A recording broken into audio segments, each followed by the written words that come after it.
Olá, eu sou Camila Amorim, professora da Rede Anísio Teixeira e ADSEC, e hoje nós temos a honra de receber o professor Antônio da Nova para um bate-papo sobre educação, cuidado, sobretudo nesse contexto de pandemia. Olá, professor, boa tarde. Seja muito bem-vindo, é um prazer tê-lo aqui conosco. Muito obrigado. E para começar esse nosso bate-papo, eu gostaria que o senhor se apresentasse. Muito obrigado. Bom, eu chamo-me António Nova, sou português, como percebem pela minha maneira de falar, professor da Universidade de Lisboa, fui reitor da Universidade de Lisboa, fui também até há pouco tempo embaixador de Portugal na Unesco, que é a Organização das Nações Unidas para a Educação, a Ciência e a Cultura. Procuro pensar sobre os temas da educação, agir sobre os temas da educação, pensar sobre os temas da formação de professores e, sobretudo, nesse refletir, nesse pensar, nesse agir, tem sido para mim de uma importância imensa as minhas vindas ao Brasil, o meu contacto com os professores brasileiros, a maneira como me têm acolhido. Para vocês, professores e professoras do Brasil, da Bahia, tenho convosco uma grande dívida de gratidão. Então, professor, para a gente começar essa nossa conversa, fala um pouco sobre o cuidar das pessoas como um princípio educativo, principalmente agora que as atenções estão bastante voltadas para a recomposição das aprendizagens. O cuidar, é provável que o cuidar seja o verbo mais importante do século XXI. Não é? Educar foi talvez o verbo mais importante do século XX, cuidar é possível que venha a ser o verbo mais importante do século XXI. Nós temos que ter uma educação hoje, que é uma educação que, num certo sentido, tem que reparar. Reparar o quê? Reparar injustiças passadas, reparar muitas desigualdades. A educação foi fonte também de muitas desigualdades. Reparar práticas curriculares e práticas educativas que eram racistas, que eram discriminatórias, não é? Reparar práticas educativas e pedagógicas que eram contra a Terra, contra o planeta, contra o clima e, portanto, termos uma justiça climática.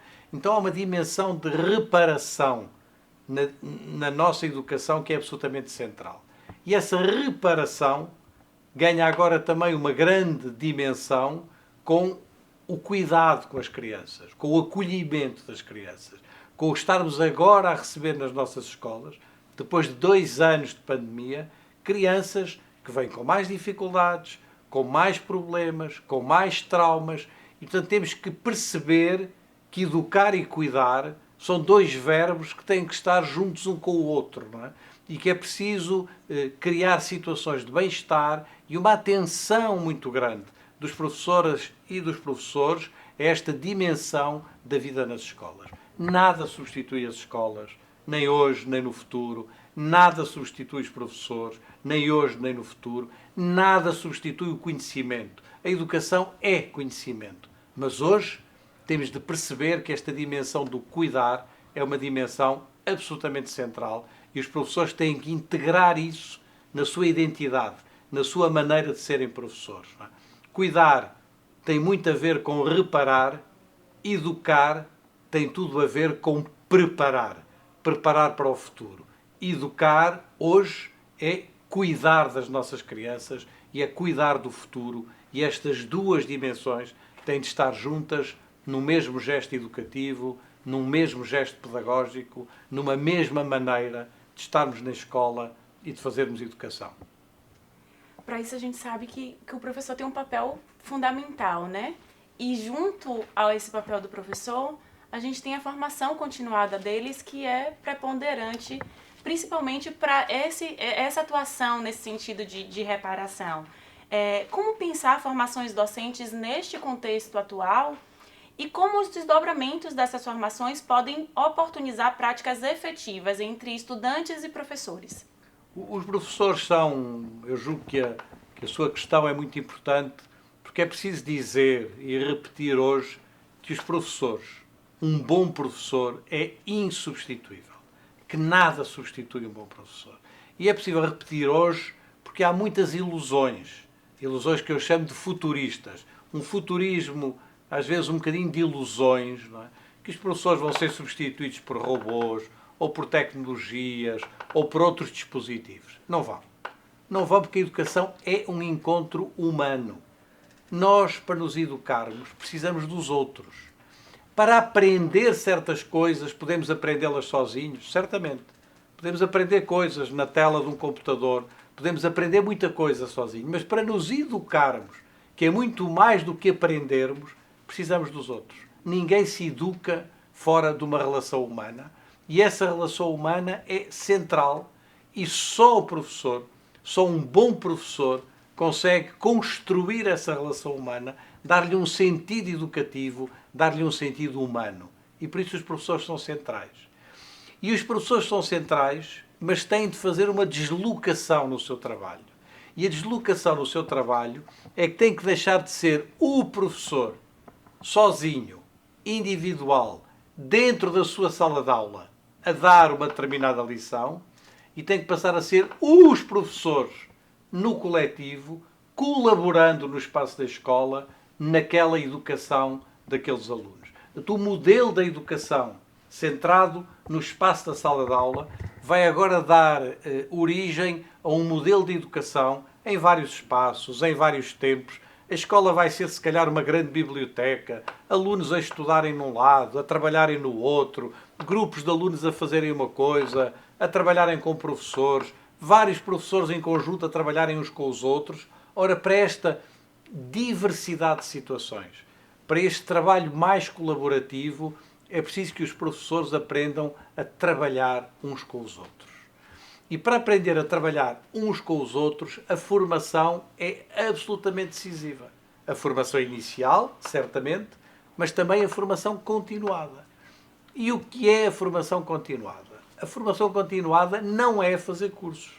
A formação continuada não é assistir a palestras. A formação continuada é criarmos grupos de reflexão nas escolas, grupos de trabalho e de reflexão nas escolas, onde em conjunto, uns com os outros, possamos pensar nas práticas pedagógicas, construir ideias, fazer experiências, ter experimentações, avaliá-las, dizer não correu bem, deveríamos ter feito de outra maneira, vamos fazer de maneira diferente. É esse processo de pensar, de refletir, de ensaiar, de tentar, de recomeçar, é aí que está o coração da formação continuada, que tem que ter esta dimensão colaborativa. É aí, é verdadeiramente aí que está o coração da transformação da escola e de uma educação à altura do século XXI. Uma educação que chega a todas as crianças, uma educação pública de qualidade, uma educação que não deixe ninguém para trás, uma educação que combata as desigualdades, uma educação que nos permita ter a diversidade de situações. É essa educação do século XXI, de que nós precisamos, de que o mundo precisa, de que as sociedades precisam para sairmos desta situação pandémica. No coração dessa educação estão os professores hoje, como estiveram no passado e como vão estar no futuro, porque eles são insubstituíveis. O senhor fala de transformação da escola, né?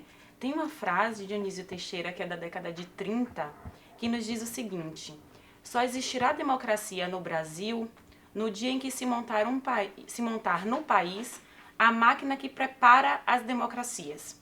Essa máquina é a escola pública. Como essa frase reflete essa realidade atual do Brasil? Essa frase é uma frase muito importante do Anísio Teixeira. O Anísio Teixeira faz parte de um trio de educadores brasileiros absolutamente extraordinário. Eu não sei se algum outro país no mundo, não é, teve no século XX um trio tão extraordinário de educadores como teve o Brasil.